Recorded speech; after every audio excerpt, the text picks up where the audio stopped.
माता पिता से बढ़कर कोई नहीं, इसकी एक कहानी। सुंदर और शांत गांव में सोहन नाम का एक युवक रहता था। वह पढ़ने में बहुत होशियार और महत्वाकांक्षी था। उसके माता पिता राम सरन और देवकी बहुत गरीब थे। राम सरन दिन भर दूसरों के खेतों में मजदूरी करते थे और देवकी लोगों के घरों में काम करती थी। दोनों का एक ही सपना था, अपने बेटे सोहन को पढ़ा लिखाकर एक बड़ा इंसान बनाना। सोहन की पढ़ाई के लिए उसके माता पिता ने अपनी हर छोटी बड़ी खुशी का त्याग कर दिया। पिता फटे हुए कुर्ते के दिन काट लेते, लेकिन सोहन की किताबों के लिए पैसे हमेशा समय पर लाते। माँ बीमार होने पर भी रसोई में काम करती ताकि सोहन को समय पर खाना मिल सके और वह मन लगाकर पढ़ सके।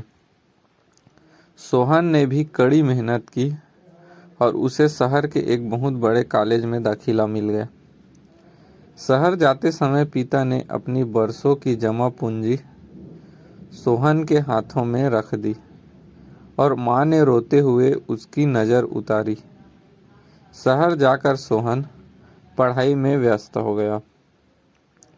वहाँ के चकाचौंध भरे माहौल और नए अमीर दोस्तों के बीच रहकर वह धीरे धीरे बदलने लगा। वह अपने माता पिता के सीधेपन और गरीबी को लेकर हीन भावना से ग्रसित हो गया। उसे डर था कि अगर उसके दोस्तों को उसके गरीब माता पिता के बारे में पता चला तो उसका वह मजाक उड़ाएगा। कुछ सालों बाद सोहन की मेहनत रंग लाई और उसे एक बहुत बड़ी कंपनी में ऊंचे पद पर नौकरी मिल गई। उसने शहर में ही एक आलीशान फ्लैट खरीद लिया।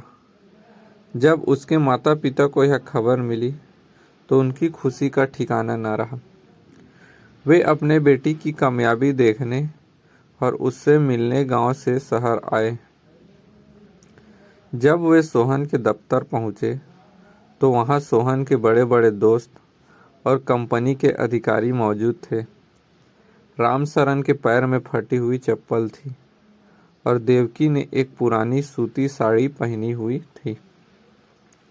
सोहन के एक अमीर दोस्त ने हैरान होकर पूछा, सोहन, ये सीधे साधे बुजुर्ग लोग कौन हैं? सोहन ने शर्मिंदगी महसूस करते हुए झूठ बोल दिया, ये हमारे गांव के रहने वाले हैं। मेरे घर के पुराने नौकर हैं, मुझसे मिलने आए हैं। यह सुनकर राम सरन और देवकी के पैरों के तले जमीन खिसक गई। जिस बेटों को उन्होंने अपने खून पसीने से सींच कर बड़ा किया था, आज उसने भरी महफिल में उन्हें अपना माता पिता मानने से इनकार कर दिया था।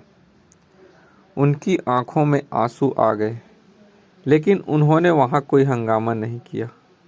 वे चुपचाप दफ्तर से बाहर निकल आए और बिना सोहन से मिले वापस गांव लौट गए। समय बीतता गया। सोहन अपनी अमीर जिंदगी में मस्त था। एक दिन सोहन की कंपनी में एक बहुत बड़ा संकट आ गया। एक गलत फैसले के कारण कंपनी को करोड़ों का नुकसान हुआ और सारा दोष सोहन पर मढ़ दिया गया। उसे नौकरी से निकाल दिया गया और कानूनी कार्रवाई के कारण उसका बैंक खाता और फ्लैट भी सील हो गए। जिन दोस्तों के सामने सोहन ने अपने माता पिता को नकार दिया था, उन सभी ने संकट के समय उसके मुंह मोड़ लिया। सोहन पूरी तरह से सड़क पर आ गया। निराश और टूट चुका सोहन रोता हुआ स्टेशन के पास बैठा था। उसे अपनी गलती का एहसास हो रहा था।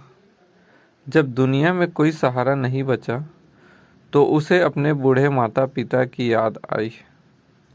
वह भारी मन और ग्लानि से भरकर गांव की ओर चल पड़ा।